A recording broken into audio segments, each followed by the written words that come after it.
The rain falls softly on the windshield as Arthur Sterling sits in the back seat of his black Mercedes, watching the city blur past through tinted windows.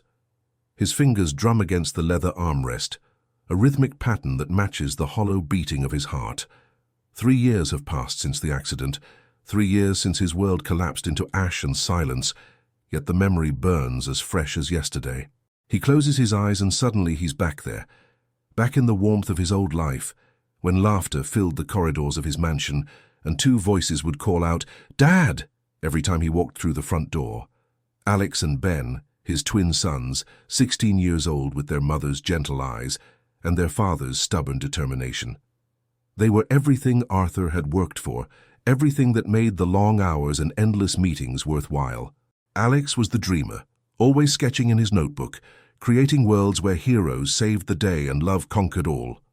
Ben was the activist, even at 16, organizing food drives at school and volunteering at the local shelter every weekend.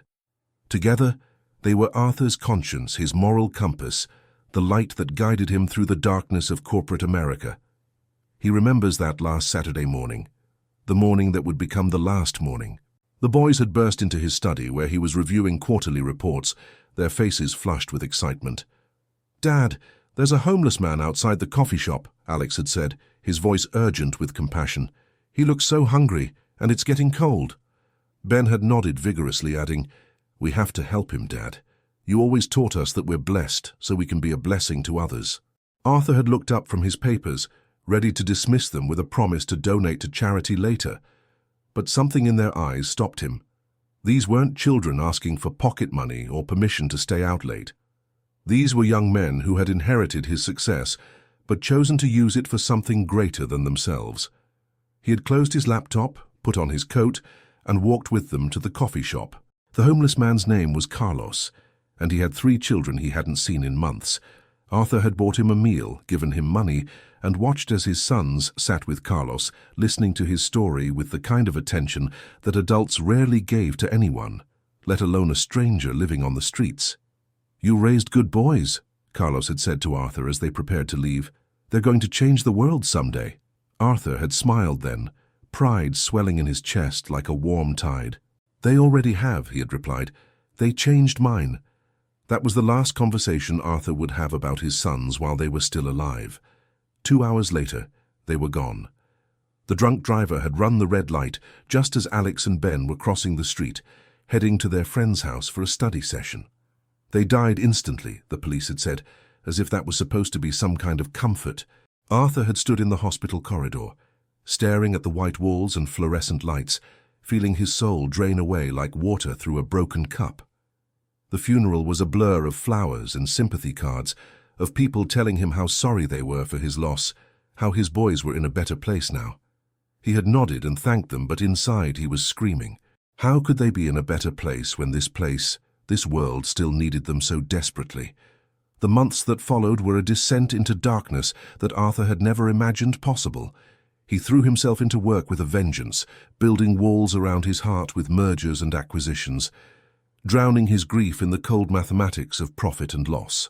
He stopped donating to charities, stopped answering calls from friends, stopped seeing the world as anything more than a hostile place where good people died and the rest of us just survived.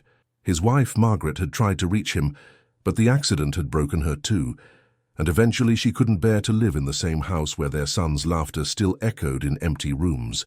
They divorced quietly, without anger or blame, 2 people who had loved each other but couldn't find their way back to love after losing everything that had made them a family.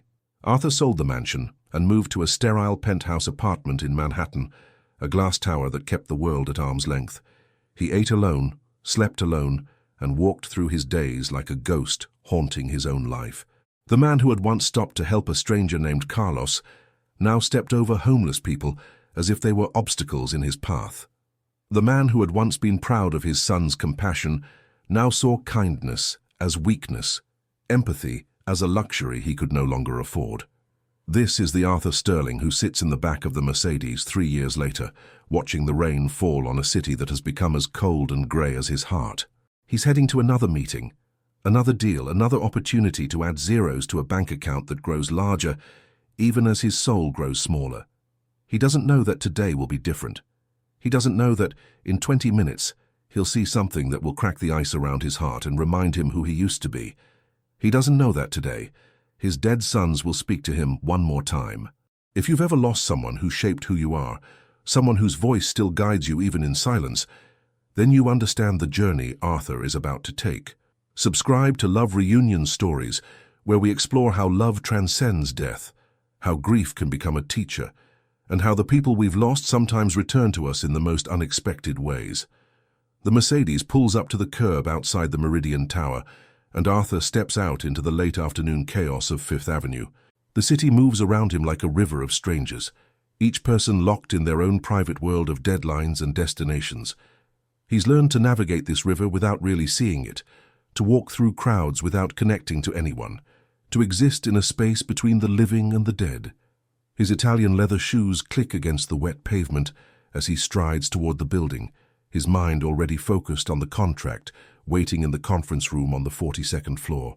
This is supposed to be the biggest deal of his career, a merger that will add another $100 million to his net worth and cement his reputation as one of the most ruthless corporate raiders on Wall Street.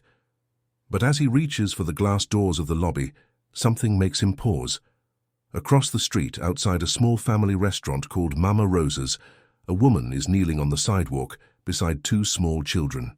The woman is black, maybe 30 years old, wearing a faded winter coat that's seen too many seasons. Her hair is pulled back in a practical ponytail, and even from a distance, Arthur can see the exhaustion in her shoulders, the weight of a life lived paycheck to paycheck, with no paycheck in sight. But it's the children who make Arthur's breath catch in his throat. They're twins, maybe 9 years old, with identical faces and matching worn sneakers. They're pressed against the restaurant window, their small hands cupped around their eyes as they peer through the glass at the warm light inside. The taller of the two boys, the one with a small scar on his chin, is pointing at something in the window display. The other boy nods eagerly, his face bright with the kind of hope that only children can maintain in the face of impossible circumstances. Arthur can't hear their words over the traffic, but he doesn't need to. He knows the conversation by heart because he's lived it before in another life, when his own sons would press their faces against bakery windows and beg him to buy them the enormous chocolate chip cookies that were always displayed front and center. The woman rises to her feet and shakes her head gently, pulling both boys away from the window. Arthur watches as she kneels down to their level, her lips moving in what he imagines is a familiar explanation. "We can't afford it today, maybe next week. I'm sorry, my babies. I'm so sorry." The boys nod solemnly, their disappointment visible but quickly hidden behind the resilience that children develop when disappointment becomes routine. The taller boy puts his arm around his brother's shoulder, and together they walk away from the restaurant, their mother's hands resting protectively on their backs. Arthur stands frozen on the sidewalk, his hand still reaching for the door handle, his mind reeling with a memory so vivid it feels like time has folded in on itself. Suddenly he's not on Fifth Avenue anymore. He's standing outside a bakery in Westchester, watching Alex and Ben press their faces against the glass exactly the same way, their breath fogging the window as they debate which pastry looks the most delicious. He's hearing their voices, clear as church bells. "Dad, can we get the one with the chocolate on top?" "No, the one with the strawberries. We could share both." And then, in a moment that feels like a lightning strike to his soul, Arthur hears something else. He hears his own voice, but not as it sounds now, hardened by grief and years of bitter silence. He hears his voice as it was 3 years ago, warm with paternal love and infinite patience. "Of course we can, boys. We can get whatever makes you happy." But then the memory shifts, and Arthur remembers what happened next in that bakery, the moment that would define the last conversation he would ever have with his sons about helping others. As they waited for their pastries, a homeless woman had approached the window, her face gaunt with hunger, her eyes fixed on the food with the same longing Arthur had just witnessed in the twins across the street. Alex had noticed her first, tugging on Arthur's sleeve with the urgency of a child who couldn't understand why anyone should go hungry when there was so much food in the world. "Dad," Alex had whispered, "look at that lady. She looks like she needs food more than we do." Ben had nodded immediately, his face serious with the weight of his 16-year-old wisdom. "We should buy her something, Dad. We should buy her everything she wants. Arthur had looked at his sons, these boys who had inherited his wealth but chosen to inherit something more valuable. His late father's compassion, his mother's generosity, the legacy of a family that had always believed in taking care of others. He had bought the woman a bag full of food, and when she cried and tried to thank him, Alex and Ben had hugged her like she was their own grandmother. "That's what we do," Ben had said simply. "We take care of people." Standing now on Fifth Avenue, Arthur feels those words hit him like a physical blow. That's what we do, we take care of people. When had he stopped doing that? When had he stopped being the man his sons were proud to call Dad? When had he stopped hearing their voices in his conscience, stopped feeling their hands on his sleeve, stopped seeing the world through their eyes? The woman and her boys are halfway down the block now, but Arthur can't move. He's trapped in the space between memory and reality, between the man he was and the man he's become. He thinks about the meeting waiting for him upstairs, the contract that will make him richer and more powerful than ever before. He thinks about the empty penthouse he'll return to tonight, the silence that will greet him like an old friend. He thinks about the 3 years he spent building walls around his heart, telling himself that caring hurts too much, that love is just another word for loss. And then, as clearly as if they were standing right beside him, he hears his sons' voices one more time. Not in memory, but in the present tense, in the voice of conscience that he spent 3 years trying to silence. "Dad," Alex's voice whispers in his ear, "you need to help them." "Dad," Ben's voice echoes, "you can't just walk away." Arthur's hand drops from the door handle and he turns around. The woman and her boys are almost at the corner now, 3 small figures disappearing into the crowd. But Arthur can still see them, still feel the pull of their need, still hear his sons' voices urging him forward. This is the moment that will define the rest of his life. This is the moment when he must choose between the bitter safety of isolation and the terrifying vulnerability of compassion. This is the moment when his dead sons will save him one more time. He takes a step away from the building, then another, then breaks into a run. Have you ever felt the presence of someone you've lost, guiding you toward a choice that will change everything? Have you ever wondered if we honor our loved ones more through our grief or through the actions they would have inspired us to take? Subscribe to Love Reunion Stories and share your thoughts in the comments below, because sometimes the most profound reunions happen not between the living, but between the living and the legacy of love that never dies. Arthur catches up with the family just as they reach the corner of 5th Avenue and 53rd Street. The woman has stopped to wait for the light to change, her hands resting on her son's shoulders as they stand at the edge of the crosswalk.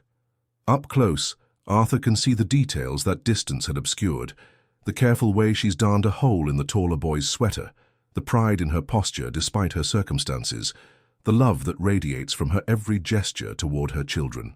The boys are talking quietly to each other, and Arthur catches fragments of their conversation. "Maybe next week, Leo," the shorter boy is saying to his brother. "Maybe Mama will get that job at the hospital." "I know, Jamal," Leo replies, his voice carrying the wisdom of a child who's learned to manage disappointment. "And when she does, we'll go back to Mama Rosa's and get the biggest piece of lasagna they have." Arthur realizes he's been standing behind them for almost a minute, close enough to hear their words, but paralyzed by the magnitude of what he's about to do. It's been 3 years since he's approached a stranger with kindness, 3 years since he's allowed himself to care about anyone's hunger but his own.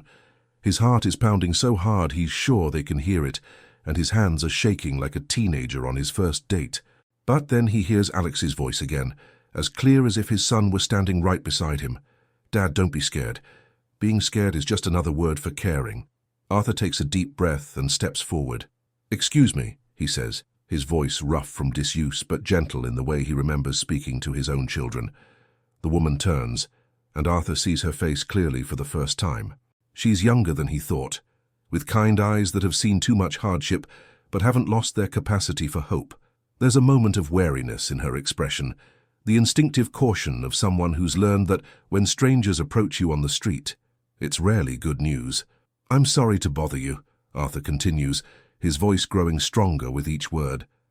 "I couldn't help but notice you and your boys looking at the restaurant back there. I was wondering if you'd like to join me for dinner." The woman's eyes widen, and Arthur can see her mind racing through possibilities. Is this man safe? What does he want? What's the catch? He recognizes the look because he's seen it before, years ago, in the eyes of people his sons insisted on helping. The look of someone who's been let down so many times that kindness feels like a foreign language. "I'm sorry," she says carefully, "but we don't need." She trails off, her pride warring with her children's hunger, her protective instincts battling with the desperate hope that maybe, just maybe, this is what it appears to be. Leo and Jamal have turned to look at Arthur now, their young faces open and curious in the way that only children's faces can be. They don't see a stranger who might be dangerous or a rich man who might be condescending. They see someone who's offering them food, and in their simple understanding of the world that makes him a friend. "My name is Arthur," he says, crouching down to their level. "And I was just about to have dinner at Mama Rosa's, but I hate eating alone. Would you mind keeping me company?" Leo and Jamal look at each other, then at their mother, a silent conversation passing between them. Arthur can see the hunger in their eyes, but also something else, the learned behavior of children who've been taught to be polite, to not ask for things, to understand that wanting something doesn't mean you get to have it. "We don't have money," Jamal says, with the brutal honesty of childhood. "We were just looking." Arthur's heart breaks a little more. "That's okay," he says. "I have plenty of money, but I don't have anyone to share dinner with. That seems like a fair trade to me." The woman looks at Arthur for a long moment, studying his face with the keen perception of someone who's had to become an expert in reading people's true intentions. Whatever she sees there seems to satisfy her, because she nods slowly. "I'm Sandra," she says, "and these are my boys, Leo and Jamal." "It's nice to meet you, Sandra," Arthur says, standing up. "And Leo and Jamal. Should we go see what Mama Rosa has cooking today?" As they walk back toward the restaurant, Arthur feels something he hasn't felt in 3 years, the simple joy of human connection. Sandra walks beside him, still cautious, but beginning to relax, while Leo and Jamal skip ahead, their earlier disappointment forgotten in the excitement of an unexpected adventure. The restaurant is exactly the kind of place Arthur would have avoided 3 years ago. Small, crowded, filled with the chaos of families and friends sharing meals and stories. The walls are covered with photos of the neighborhood, children's artwork, and handwritten thank you notes from customers who've been touched by the owner's generosity. It's warm and noisy and alive in a way that Arthur's sterile world has forgotten how to be. Mama Rosa herself greets them at the door, a sturdy woman in her 60s with flour-dusted hands and eyes that miss nothing. She takes one look at Sandra and the boys, then at Arthur in his expensive suit, and Arthur can see her putting the pieces together. But instead of judgment, her face fills with approval. "Welcome, welcome," she says, gesturing them toward a table by the window. "You sit here, and I bring you something special." As they settle into their seats, Arthur watches Leo and Jamal look around the restaurant with wide eyes. They're trying to take everything in at once, the smell of garlic and basil, the sound of laughter from other tables, the sight of steaming plates being carried past by busy servers. It's the same expression Arthur remembers seeing on his own sons' faces when he took them somewhere new, that beautiful capacity for wonder that childhood brings to every experience. "This is really nice," Leo says, his voice soft with awe. "It smells like heaven in here." Sandra laughs, and Arthur realizes it's the first time he's heard her laugh. It's a sound like music, rich and warm and full of love, despite all the hardship it survived. "It does smell like heaven," she agrees, reaching over to smooth Jamal's hair. "What do you think, baby? What looks good to you?" Jamal studies the menu with the serious concentration of a child making an important decision. "Everything looks good," he says finally, "but I think I want the spaghetti with the big meatballs." "I want the lasagna," Leo adds, "the one we saw in the window." Arthur finds himself smiling, really smiling, for the first time in 3 years. "Then spaghetti and lasagna it is," he says, "and whatever else you want. Tonight we're not worrying about the bill." As they wait for their food, Arthur asks Sandra about her life, and slowly, carefully, she begins to tell him her story. She's a single mother who lost her job as a nursing assistant when the clinic where she worked closed down.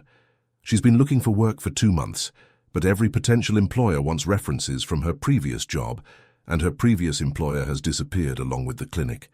She's been staying with her sister in Queens, But that arrangement is temporary, and she's running out of options. The boy's father isn't in the picture, hasn't been for years, and Sandra is essentially on her own. But through it all, she's managed to keep her sons fed, clothed, and most importantly, loved. Arthur listens to her story with the attention his own sons once gave to Carlos the homeless man, and he begins to understand something he'd forgotten, that everyone has a story, that everyone's struggling with something, that the difference between his suffering and Sandra's isn't the depth of the pain but the resources available to heal it. When their food arrives, Mama Rosa has outdone herself. There's spaghetti and lasagna, but also antipasto, garlic bread, salad, and a bottle of wine for the adults. "This is too much," Sandra protests, but Mama Rosa waves her away. "You eat," she says firmly, "all of you, and you enjoy." As they eat, Arthur finds himself telling Sandra about his sons.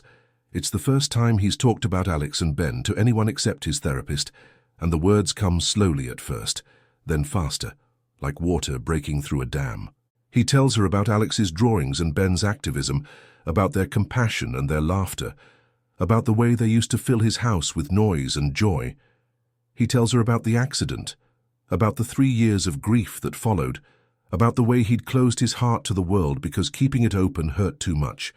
Sandra listens without judgment, her own experiences with loss giving her the wisdom to know when to speak and when to simply be present.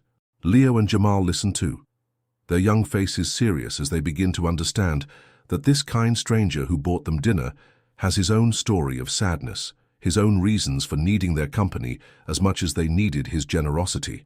"They sound like they were wonderful boys," Sandra says when Arthur finishes. "They would have been proud of what you're doing tonight." "I don't know about that," Arthur says. "I haven't been the man they knew for a long time. I've been angry and bitter and selfish. I've walked past 100 families like yours and never stopped to help." "But you stopped tonight," Sandra points out. "That's what matters. Not the times you walked past, but the time you turned around." Leo and Jamal have finished their dinner and are sharing a piece of tiramisu that Mama Rosa brought them without being asked. They're giggling over something, their faces bright with the contentment that comes from full bellies and the security of being cared for.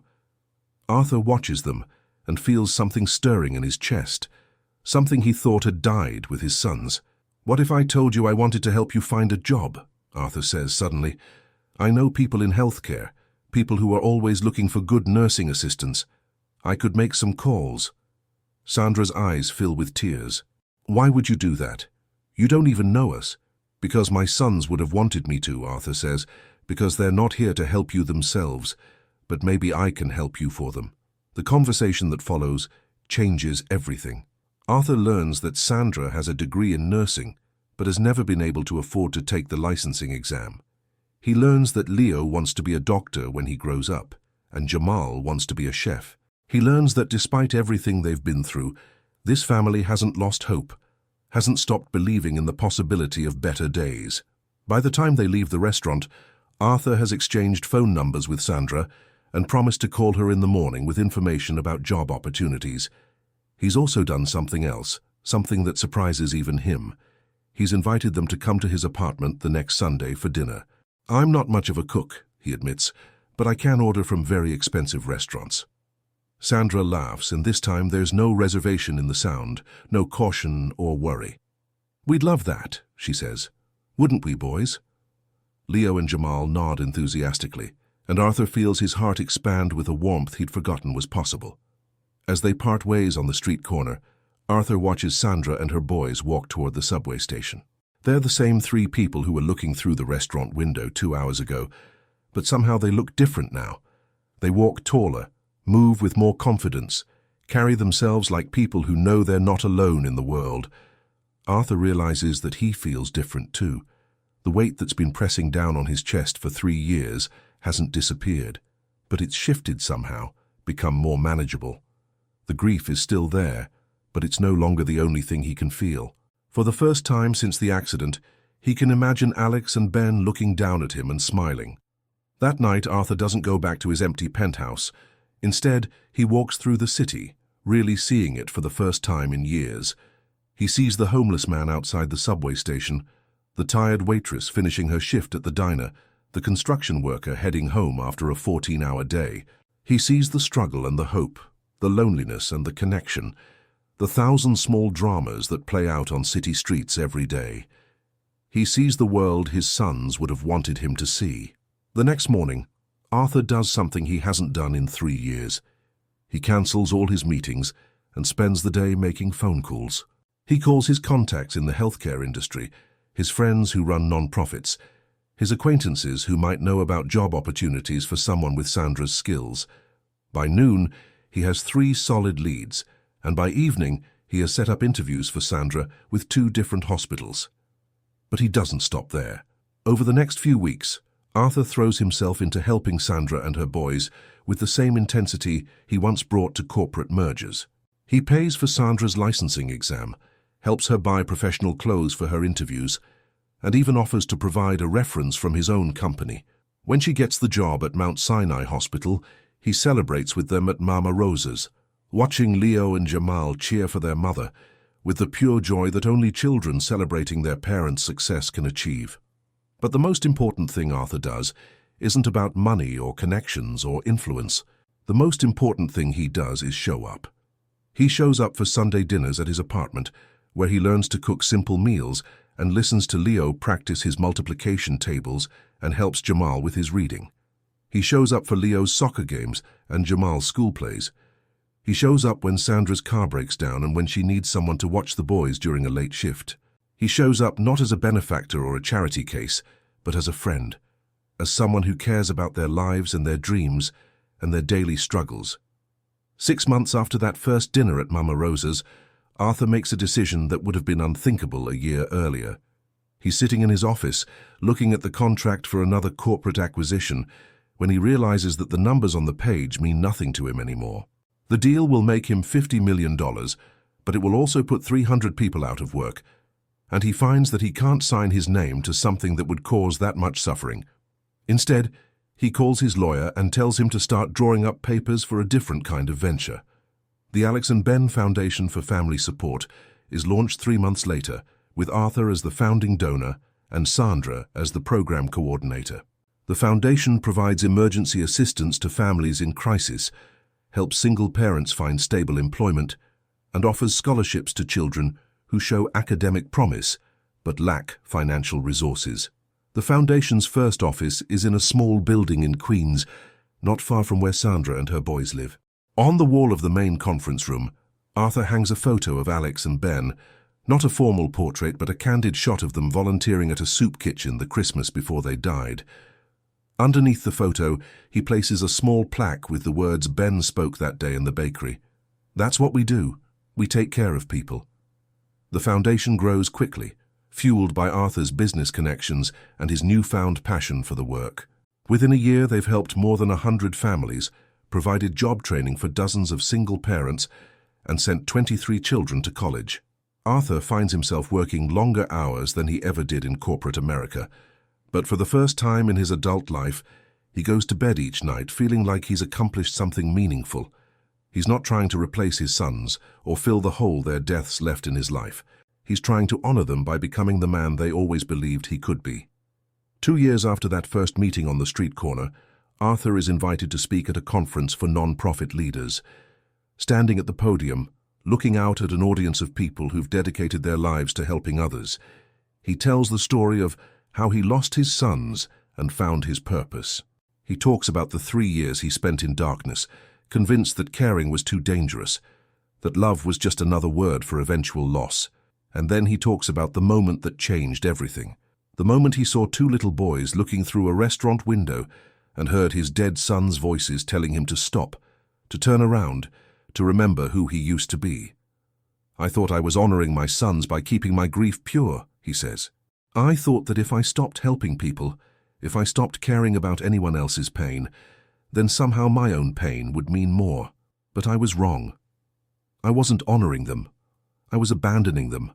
I was abandoning everything they taught me about love and compassion and the responsibility we have to take care of each other. In the audience, Sandra sits with Leo and Jamal, now 11 years old and thriving in their new schools. Leo is at the top of his class in math and science, already talking about pre-med programs. Jamal has discovered a talent for writing and dreams of becoming a journalist.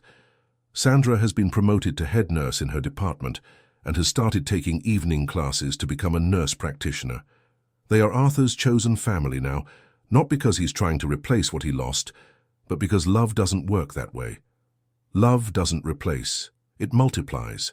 The night my sons died, Arthur continues, I thought my capacity for love died with them.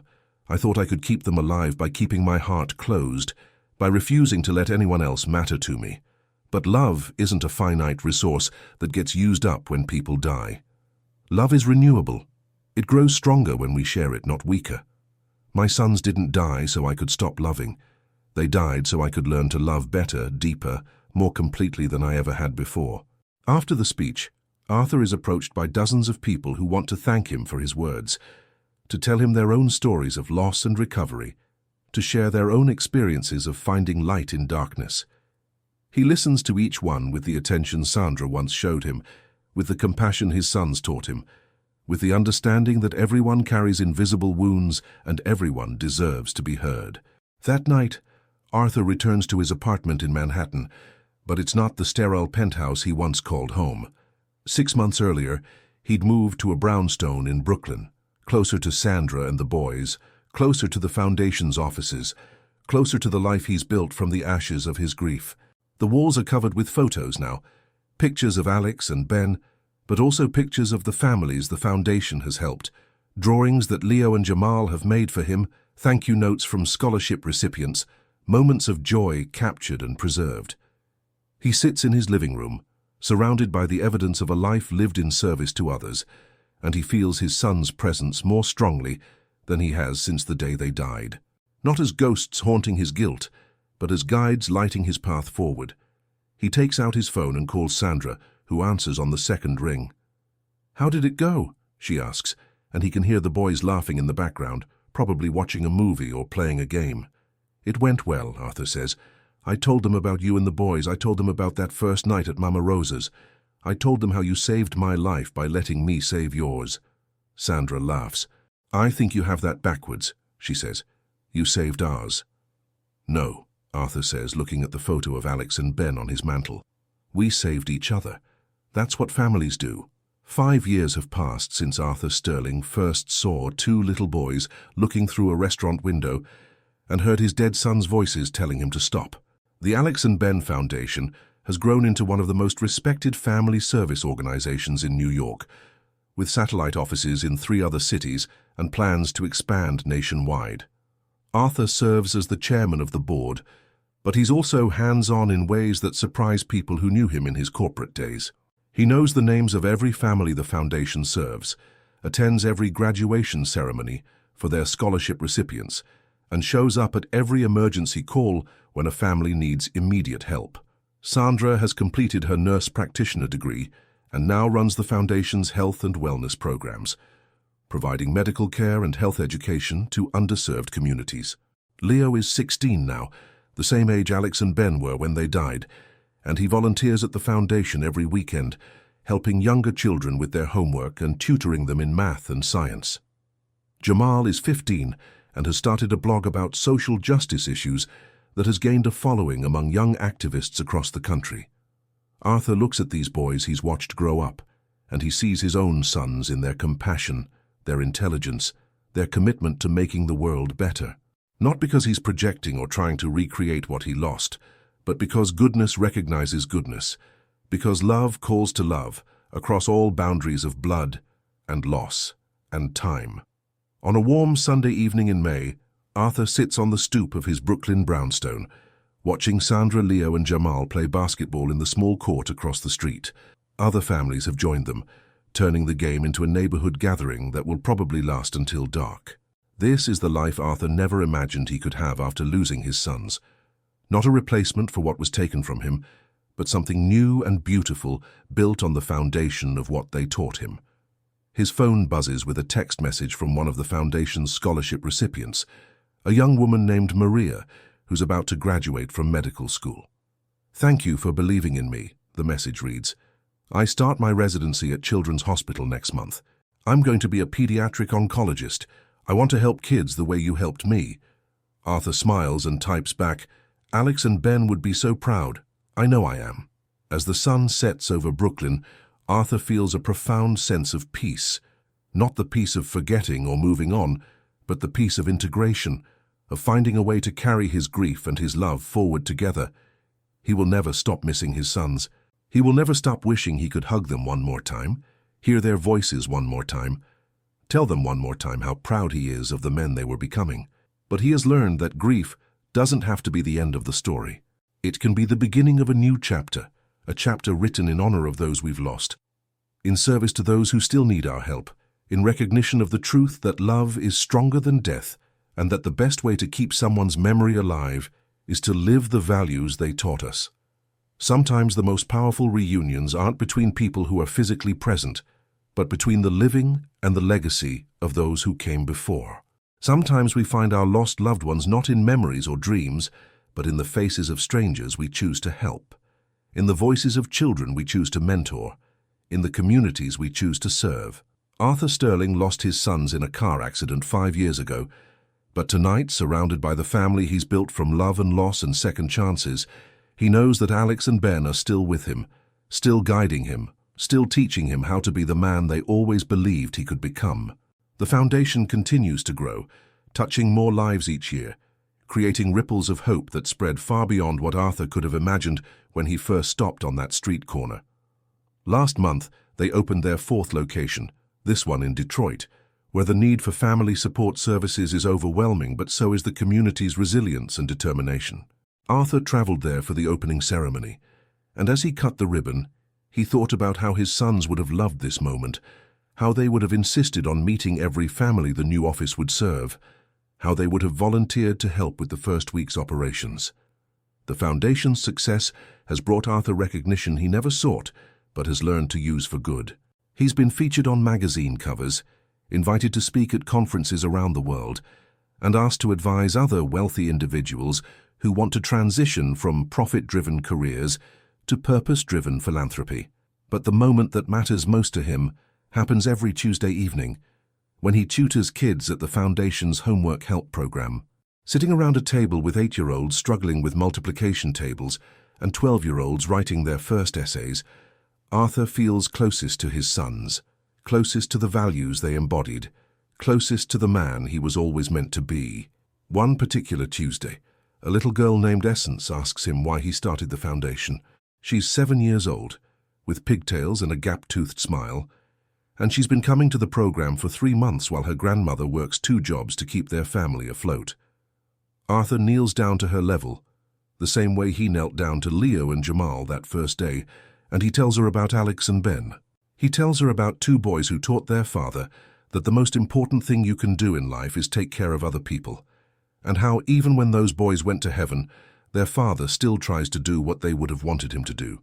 So they're still helping people even though they're not here, Essence asks, her young mind working through the concept with the clarity that only children possess.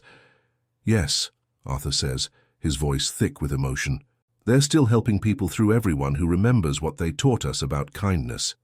Essence nods solemnly, then brightens. That means when I help someone, I'm helping them help people too. Arthur has to excuse himself for a moment, stepping outside into the Foundation's small garden, where Sandra has planted flowers in memory of all the children the organization has served who didn't make it to adulthood. There are too many flowers, too many young lives cut short by poverty, violence, illness, and accident. But there are also plaques celebrating the children who did make it, who graduated from high school and college, who became teachers and doctors and social workers and parents themselves. Arthur sits on the bench Sandra installed last year, the one with the plaque that reads, "In memory of Alex and Ben Sterling, who taught us that love multiplies when we share it." He thinks about the path that brought him here, from the depths of grief to this moment of purpose and connection. He thinks about the man he was 5 years ago, so consumed by his own pain that he couldn't see anyone else's. He thinks about the moment when Leo and Jamal's faces pressed against that restaurant window cracked something open in his heart, something he thought had died forever. The foundation now serves over 2,000 families annually, but Arthur still remembers each story, each face, each moment when hope replaced despair. There's Marcus, who was living in his car with his 3 kids when the foundation helped him find stable housing and job training. He's now a certified electrician with his own apartment, and his oldest daughter just started college. There's Elena, a teenage mother who was about to drop out of high school when the foundation's childcare program allowed her to finish her education. She's now a registered nurse working at the same hospital where Sandra started as a nursing assistant. There's the Nguyen family, refugees from Vietnam who arrived with nothing but determination and dreams. The foundation helped them navigate the immigration system, find housing, and start a small business that now employs 6 people from their community. Each success story is a testament to what Arthur learned that night at Mama Rosa's, that we heal our own wounds by helping to heal others, that we honor our lost loved ones not by preserving our grief, but by sharing our love, that the most profound reunions happen when we allow the dead to continue their work through the living. Sandra joins him in the garden, sitting beside him on the bench with the comfortable familiarity of someone who's become family. "Essence asked me why you looked sad after she talked to you," she says. "I told her you weren't sad, you were grateful." "Both, I think," Arthur admits. "I was thinking about how Alex and Ben would have loved her, how they would have wanted to help her with her homework and make sure she had everything she needed to succeed. And then I realized they are helping her, through the foundation, through all of us who remember what they taught us." Sandra nods, understanding in the way that only someone who's walked through their own valley of loss can understand. She's never told Arthur the full story of her children's father, but he knows it involves abandonment and broken promises and the particular kind of grief that comes from losing someone who's still alive, but chooses not to be present. She's channeled that pain into fierce love for her boys and deep compassion for other families struggling with absence and need. "They would be proud of you," she says, "not just of the foundation, but of who you've become. The man who stopped on the street that day, who was brave enough to approach strangers and offer help, who was humble enough to let us help him too. That's the man they raised, even if it took losing them for you to remember." Arthur reaches over and takes Sandra's hand, a gesture of friendship and family that has become natural over the years. "I couldn't have done any of this without you and the boys," he says. "You taught me that family isn't just about blood or shared DNA. It's about choosing to show up for each other day after day, through good times and hard times." "That's what Alex and Ben taught you first," Sandra reminds him. "We just helped you remember."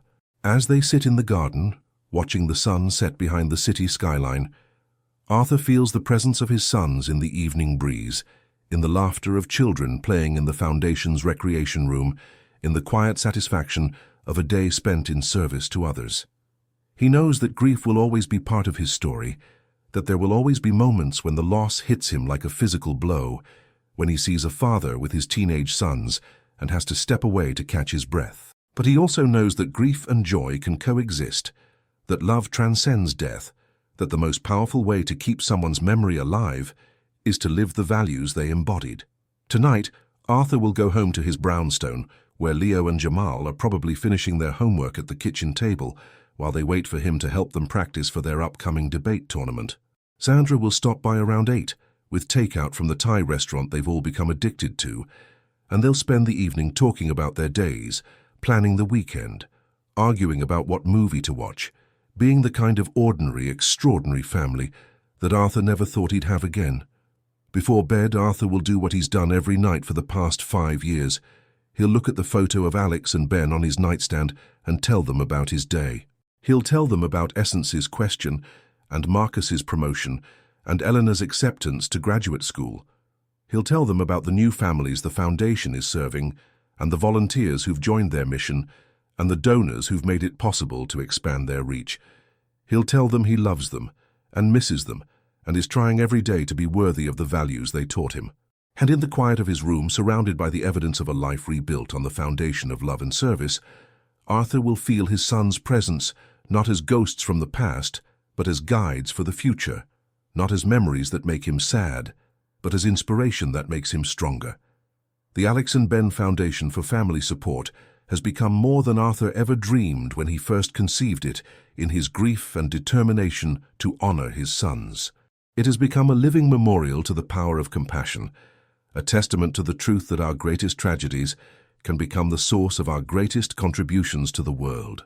But more than that, it has become proof that love is indeed stronger than death, that the bonds between parents and children transcend physical presence, that the most profound reunions happen not in this world, but through the work we do in this world to make it more like the world our loved ones would have wanted to see.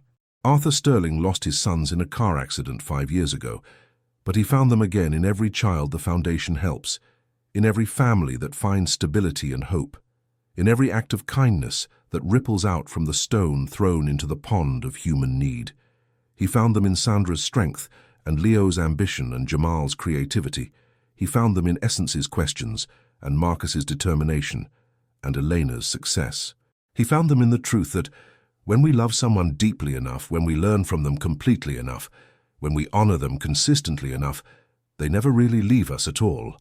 They just transform from people we hold in our arms to values we carry in our hearts, from voices we hear with our ears to principles we follow with our lives, from sons we raised to teachers who continue to guide us long after they've graduated to whatever comes next.